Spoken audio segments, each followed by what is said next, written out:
talking about surf torture, man. SoCal, changing up the scene a little bit. Got Brittany and my mom here today. What better place to talk about surf torture than the beach, man. Bloods, surf torture. Now, what was that all about? Well, it's a psychological test as much as it is a physical one. It's testing your grit, testing your resolve, testing your will. It's a phenomenal training evolution to weed out who wants to be there and who doesn't. How does it go down? What does it look like? Well, they line us up in a line. This is going on in first phase. Right? They line us up in a line.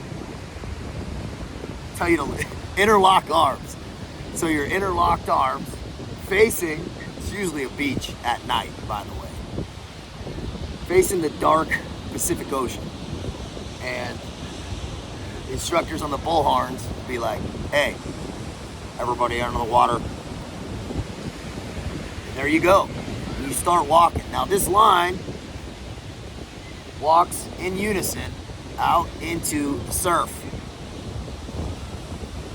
And they go, lay on your backs, turn around, right? And there you go. Now, and there you will stay for the duration until everybody is correctly hypothermic. The best way to say it. Waves are crashing over you, so you're laying in the surf zone. You're laying in the whitewash. And you're linked. So the line's going like this. It's swaying. Sand's going in your eyes. There's a lot more things happening regarding discomfort than just the cold. And the cold doesn't hit you at first. Yeah, it's surprising at first, but it's not till later that really starts to take effect. You'll have instructor trucks on the beach parked. You might have some lights. It's quasi-chaotic, but also very meditative. Because you are in your body, man. There is no better way to be in your body than laying out in the surf doing surf torture. And before you know it, because the duration is unknown, before you know it, that line starts to get gaps in it. And why is that? Well, people standing up and running towards the instructor's trucks. The last thing you'll see of a lot of guys is just their dark silhouette running away from you. A lot of those guys I never saw again. Right? Guys I had been training with, 6, 7, 8 months going into that. But fuck them, right? Doesn't matter. You're in the zone. You're worried about what you got to do. Some of the skinnier guys are curled up against some of the more meatier dudes trying to get that heat. Right? Light is right when you're talking to running, but light is not right when you're getting surf torture. We'd have moments where they tell us to stand up, everybody get out of the water, and there's some psychological games happening here. Now, you're hopeful that it's done, because you're jackhammering at this point. You are toast, right? You're just in a shirt and some boots and some pants, right? You don't even have your top on, your bloused top. More often than not, they just put you in the shirt. And you'd be walking out, and you stand there, they're kind of looking at you. And remember I told you about in the Bloods is Cold video, those pills they would have us take. It's to test your core temperature, right? It's a little thermometer. And they wand you. You go by, dudes would fall down, seizuring, because the hypothermia was so real. And they just wanted to say where the core temperature was. And they go off of, there is some table regarding the temperature of the ocean and how the duration of how long. I don't know all that. All I did know is more often than not, they'd say, hey, everybody turn around, interlock arms, back out. Down again you go. Sometimes they'd have us do rocking chairs, where the your feet have to go over your head and then back and then back and everybody at the same time, and some guys aren't going and everybody has to do it at the same time, and it's that collective punishment, that beautiful term in the military, international wide collective punishment. But it doesn't matter. Right? The duration doesn't matter. When you've made the decision to stay out there, man, you're staying out there. There's no duration that would have been long enough for me to leave. I had nowhere else to go. I'd painted myself into a proverbial corner. And that's often what you have to do. No plan Bs. No plan Bs. Because that's the path of least resistance. And that path of least resistance is what leaves rivers crooked, as we said before. Surf torture is one of those moments that is the great equalizer. There's any dude that's gone to Buds will tell you, man, nobody is crushing surf torture.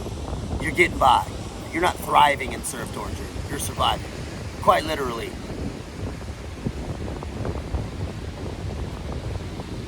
And there'll be some psychological games happening during this. Instructors will be talking, hey, we're going to do this all night on the bullhorns. You guys have no idea. Hey, these guys just quit. Hey, we got donuts and coffee in the ambulance. Come in. One funny story, one guy, he was a pretty strong dude. He gets up, he starts running. I'm like, no way is this dude quitting. I never saw this happening. And he runs over, and you see him talking to the instructor. And the instructor's like, saying whatever he's saying. He dude turns around, and you just hear the dude saying, hey, they're lying.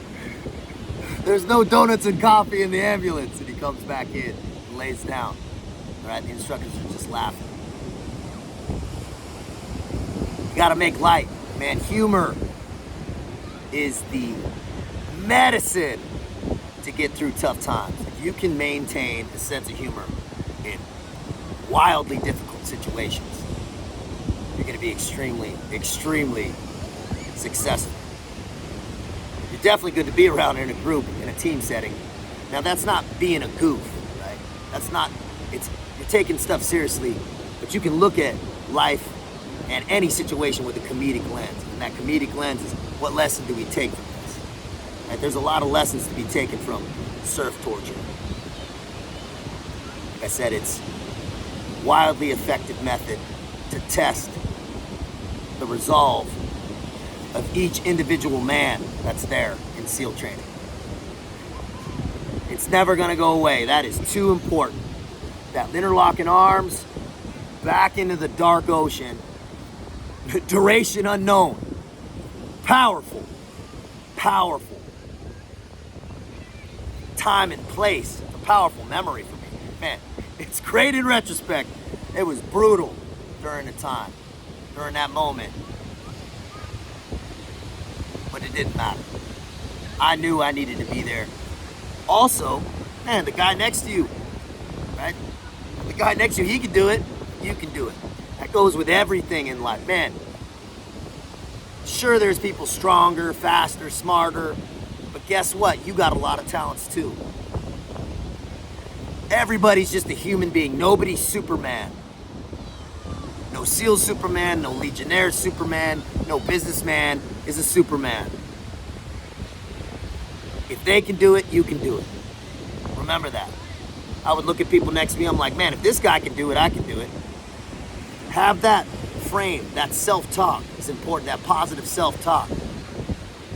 You know what, I can do it. Not only that, I will do it. I'm doing it. I'd start walking that path, man. In life, we got those proverbial surf tortures. You don't know the duration. You don't know how long the pain's gonna last. Guess what? Interlock arms, go back in, walk into that fear, walk into that fray. Be smart. Out here, Del Mar Beach, California.